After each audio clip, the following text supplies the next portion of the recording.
അപ്പോൾ നമുക്ക് പാഠങ്ങളൊക്കെ കഴിഞ്ഞു അല്ലേ? പരീക്ഷ എടുത്തു. നാളെ എന്നതുപോലെ നമ്മൾ പരീക്ഷയ്ക്ക് പോവുകയാണ്.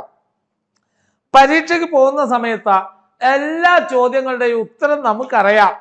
പക്ഷേ we don't know how to write. നമുക്കറിയില്ല എങ്ങനെയാണ് ഒരു ചോദ്യത്തിന് ഉത്തരം എഴുതേണ്ടത്, അല്ലെങ്കിൽ ഒരു ചോദ്യത്തിന് എങ്ങനെയാണ് ക്രമപ്പെടുത്തി ഉത്തരം എഴുതുക.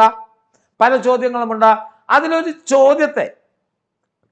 ചോദ്യത്തെ നമുക്കൊന്ന് അനലൈസ് ചെയ്യാൻ, ഒരു ചോദ്യം, അതായത് ഉപന്യാസം എഴുതുമ്പോൾ, ഉപന്യാസം എല്ലാ പരീക്ഷയ്ക്കും നമുക്കുണ്ടാവുന്ന ചോദ്യങ്ങളിലൊന്നാണ് ഉപന്യാസം തയ്യാറാക്കുക എന്നുള്ളത്. അങ്ങനെ ഉപന്യാസം തയ്യാറാക്കുമ്പോൾ നാം എന്തൊക്കെ കാര്യങ്ങളാണ് ശ്രദ്ധിക്കേണ്ടത് എന്നുള്ളതാണ് ഇന്ന് നമ്മൾ ഈ ക്ലാസ്സിൽ ചർച്ച ചെയ്യാൻ പോകുന്നത്. ഉപന്യാസം എഴുതുമ്പോൾ നാം പാലിക്കേണ്ട നിയമങ്ങൾ എന്തൊക്കെയാണ്? നോക്കൂ, ഉപന്യാസം എഴുതുമ്പോൾ ശ്രദ്ധിക്കേണ്ട കാര്യങ്ങൾ എല്ലാവരും ശ്രദ്ധിച്ചിരിക്കുക. നമുക്ക് ഉപന്യാസത്തിന് ഒരു ശീർഷകം വേണം. എന്താ ശീർഷകം? ഇപ്പൊ ഉദാഹരണത്തിന് നിങ്ങളോട് ചോദിക്കുകയാണ്, തേൻവരിക്ക, നിങ്ങൾ പഠിക്കാനുള്ള ഒരു പാഠമാണല്ലോ തേൻവരിക്ക. തേൻവരിക്കയിൽ മകനായിട്ടുള്ള അയ്യപ്പന്റെ മകനായിട്ടുള്ള എന്താണ് മകന്റെ പേര്? എന്താ മകൻ? അയ്യപ്പന്റെ മകൻ മരം വെട്ടുന്നുണ്ടല്ലോ. അപ്പൊ ആ മരം വെട്ടുമ്പോൾ മരം പറയുന്ന ഒരു കാര്യമുണ്ടല്ലോ. എന്താണ്? മരം വെട്ടിക്കഴിഞ്ഞാൽ പ്രകൃതിയിൽ പല മാറ്റങ്ങളും ഉണ്ടാവും, അതിനൊന്നും ഞങ്ങൾ ഉത്തരവാദികളല്ല എന്ന് പറയുന്നൊരു ഭാഗമുണ്ടല്ലോ. അത് തന്നിട്ട് തേൻവരിക്ക മുന്നോട്ട് വെക്കുന്ന പ്രകൃതി കാര്യങ്ങൾ എന്തൊക്കെയാണ്? ഇവ വിശകലനം ചെയ്തുകൊണ്ട് പ്രകൃതി എന്ന സമ്പത്ത് എന്ന വിഷയത്തിൽ ഉപന്യാസം തയ്യാറാക്കുക. അങ്ങനെയാണെങ്കിൽ ഒന്നുമില്ല, ഉപന്യാസത്തിനുള്ള ശീർഷകവും അവർ തന്നിരിക്കും. ആ ശീർഷകം എന്താണ്? ഞാൻ ഉദാഹരണത്തിന്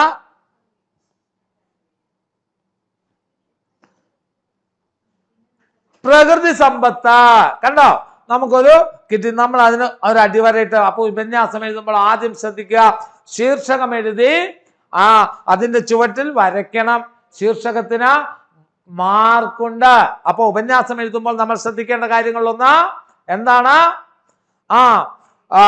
ശീർഷകം ഉണ്ടായിരിക്കണം. ശീർഷകത്തെ കുറിച്ച് നിങ്ങൾ പേടിക്കേണ്ടതില്ല. കാരണം എന്താണെന്നറിയോ? ശീർഷകം ഓൾറെഡി ചോദ്യങ്ങൾ തരാറുണ്ട്. ഇന്ന ശീർഷകത്തിൽ ഒരു ഉപന്യാസം തയ്യാറാക്കുക എന്നുള്ളത് തന്നെയാണ് തരാറ്. അതുകൊണ്ട് ശീർഷകം എഴുതണം എന്നുള്ള, ഉപന്യാസം ചോദിച്ചോ നിങ്ങൾക്ക് ശീർഷകം എഴുതണം എന്നുള്ളത് നിങ്ങൾ പ്രത്യേകിച്ച് ശ്രദ്ധിക്കുക. ഓക്കെ, ഇനി ആമുഖം. ഉദാഹരണത്തിന് ഞാൻ ഈ പറഞ്ഞത് തന്നെ പ്രകൃതി സമ്പത്ത് എന്നുള്ള തേൻവരിക്കയുമായി ബന്ധപ്പെട്ടുകൊണ്ടാണെങ്കിൽ നമുക്കൊരു ആമുഖം വേണ്ടേ? എന്നാ ഇൻട്രൊഡക്ഷൻ, ആമുഖം. എങ്ങനെ എഴുതാം? നാരായൺ എഴുതിയ തേൻവരിക്ക എന്ന കഥയിലെ പ്രധാന കഥാപാത്രമാണ് അയ്യപ്പൻ. മരങ്ങളെയും പ്രകൃതിയെയും സ്നേഹിക്കുന്ന, മണ്ണിന്റെ മണം തിരിച്ചറിയുന്ന, പ്രകൃതി വിഭവങ്ങൾ ഭക്ഷണമാക്കുന്ന ഒരു കഥാപാത്രമാണ്. ആ കുടുംബത്തിന്റെ ആ കഥാപാത്രം ആ വീടിന്റെ മുന്നിൽ വളരുന്ന പ്ലാവിനെ സ്വന്തം മകനായി തന്നെയാണ് കാണുന്നത്. അപ്പൊ നമുക്ക് എന്തായി? ആമുഖം ലഭിച്ചു. അങ്ങനെ കഥയെ കുറിക്കുന്ന ഒരാമുഖം ഉണ്ടായിരിക്കണം. അതാണ് ഉപന്യാസം എഴുതുമ്പോൾ നമ്മൾ ശ്രദ്ധിക്കേണ്ട കാര്യം. ആമുഖം ഉണ്ടായിരിക്കണം. ഇനിയോ ഖണ്ഡികയാക്കണം. എന്താ ഖണ്ഡികയാക്കുക? പാരഗ്രാഫ് തിരിക്കുക. ആമുഖം എഴുതി അടുത്ത ആശയമാണ് നിങ്ങൾ എഴുതേണ്ടത്. അത് അടുത്ത പാരഗ്രാഫിൽ എഴുതണം. ഖണ്ഡികാകരണം എന്നാണ് ഇതിന് പറയാ. പാരഗ്രാഫ് തിരിച്ചെഴുതുക. അപ്പോൾ എങ്ങനെ നമുക്ക് പാരഗ്രാഫ് തിരിച്ചെഴുതാൻ പറ്റും? ഒരു ഉത്തരത്തെ നമ്മൾ 3 or 4 പോയിന്റുകളാക്കുക, ചിലപ്പോൾ 5 or 6 or 7 പോയിന്റുകളാക്കുക. അങ്ങനെ പോയിന്റുകളായി മനസ്സിൽ പഠിച്ചു വെക്കുക എന്നുള്ളതാണ് ആദ്യം ചെയ്യേണ്ടത്. എന്നിട്ട് അതിലൊരു 3 പോയിന്റിനെ ഒന്നിപ്പിച്ച് ഒരു പാരഗ്രാഫ് ആക്കുക. അങ്ങനെ വരുമ്പോൾ 3 പാരഗ്രാഫ് കിട്ടും. ആമുഖം, ആശയം, പിന്നെ കൺക്ലൂഷൻ ആയിട്ടുള്ളത്. ആശയം ആദ്യത്തെ ഖണ്ഡിക തിരിക്കുമ്പോൾ തന്നെ നമുക്ക് ആമുഖം കഴിഞ്ഞാൽ പിന്നെ അടുത്തത് ആശയാവിഷ്കാരമാണ്. അപ്പൊ ആശയം വ്യക്തമാക്കാവുന്ന രൂപത്തിലുള്ള എന്തുണ്ടാവണം? ഖണ്ഡികകളാക്കിയാണ് നമ്മൾ തിരിക്കേണ്ടത്. ആ ഖണ്ഡിക വായിക്കുമ്പോൾ, ആ പാരഗ്രാഫ് വായിക്കുമ്പോൾ ആ പാഠഭാഗത്തെക്കുറിച്ച് കുട്ടിക്ക് കൃത്യമായ ധാരണ കിട്ടിയിട്ടുണ്ട് എന്ന് ആർക്ക് മനസ്സിലാവണം?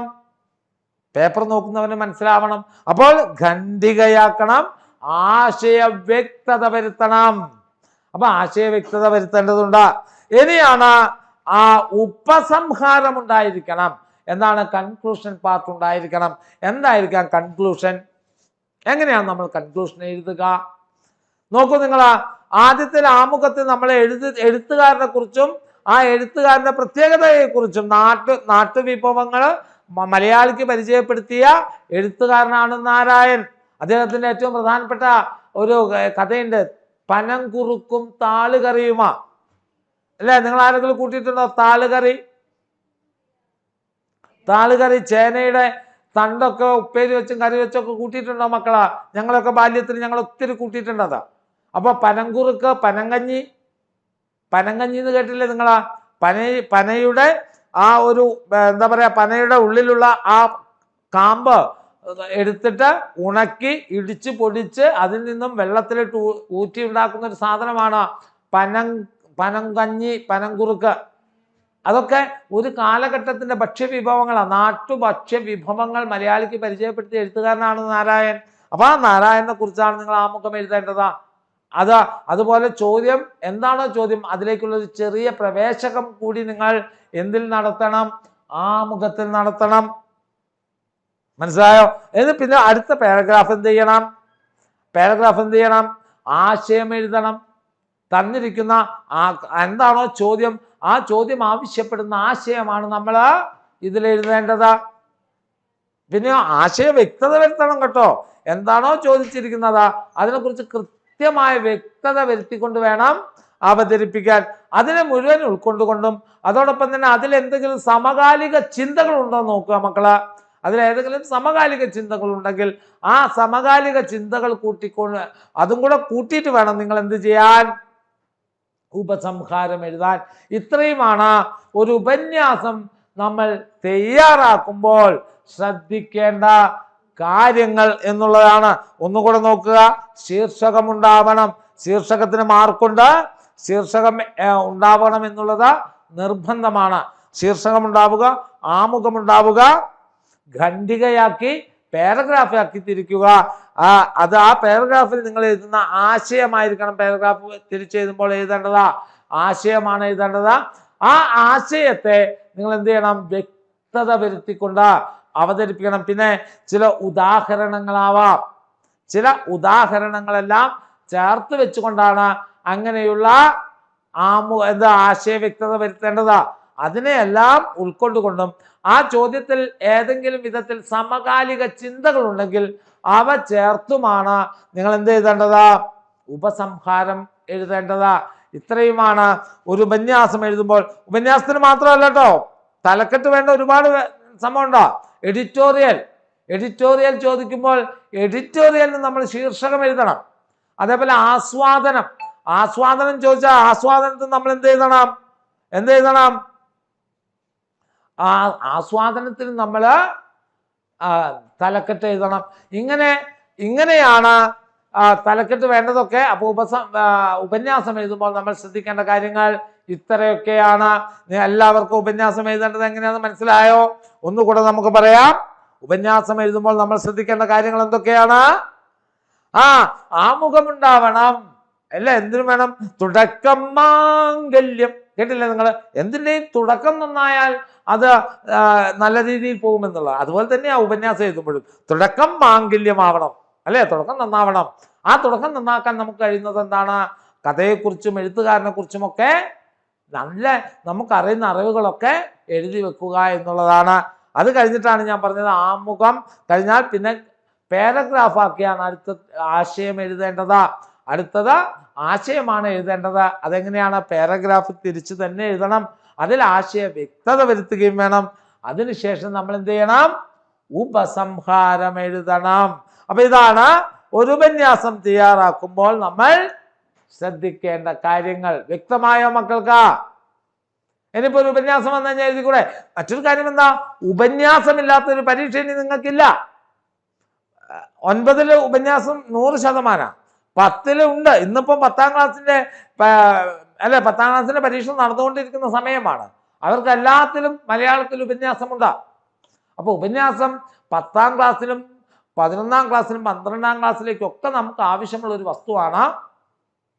അതുകൊണ്ട് തന്നെ ആ ഉപന്യാസം എഴുതുമ്പോൾ എന്തൊക്കെ ശ്രദ്ധിക്കണം എന്നുള്ളത് കുഞ്ഞുങ്ങൾ കൃത്യമായി ശ്രദ്ധിക്കണം. ഇതാണ് ഉപന്യാസം എഴുതുമ്പോൾ നമ്മൾ ശ്രദ്ധിക്കേണ്ട കാര്യങ്ങൾ. നിങ്ങൾക്ക് മനസ്സിലായി എന്ന് ഞാൻ വിശ്വസിക്കുകയാണ്.